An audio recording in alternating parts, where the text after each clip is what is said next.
When it comes to the hard work of harvesting honey, there are unfortunately a few thousand bees in the way, trying to make your job just that much harder.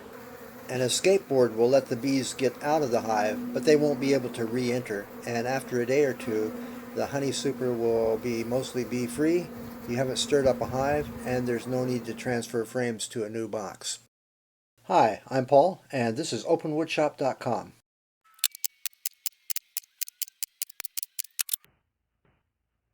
I'm not ready to harvest the honey yet, but I have boxes with frames of sugar water from last year, and the bees have found their way in. I don't want them mixing nectar and sugar water, so I'm going to make a more secure seal on the entrance of the box, like I should have done the first time, and use an escape board on top so that they'll have a way out, so that they can escape. Some 3/8 inch plywood is cut to size, and the 3/4 inch pine is cut to 3/4 of an inch for the border. For the inner workings, the pine is cut to 1/2 inch. One design is to make a frame and cut a dado on the inside face of a 1x2 for the plywood to rest in. A little too much fuss for this kind of project, I think, so I just glue and nail the 3/4 by 3/4 inch pine along the top and bottom edge of the plywood on both sides.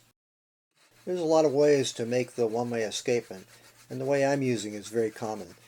The 1/2 inch pine is cut to 60-degree angles, and I could have set up a sled on the table saw for this job, but I'm in the mood to just cut it by hand and clean it up with the sander.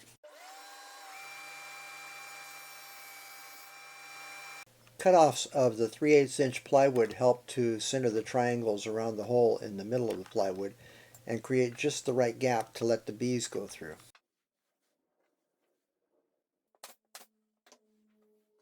Next comes the outer triangle, and then after that, number 8 mesh gets stapled over the top.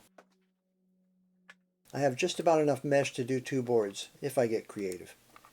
Maybe I could have done a prettier job of stapling the mesh, but the bees told me they didn't care.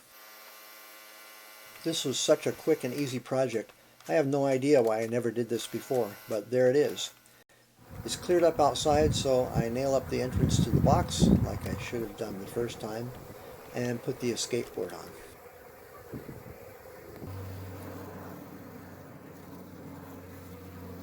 The escape board is going to make a great addition to our equipment. I was surprised just how many bees were inside this box. I watched them for a while as they eventually start finding their way out, and came back a few hours later to find no more bees trying to get out and just a few trying unsuccessfully to get back in.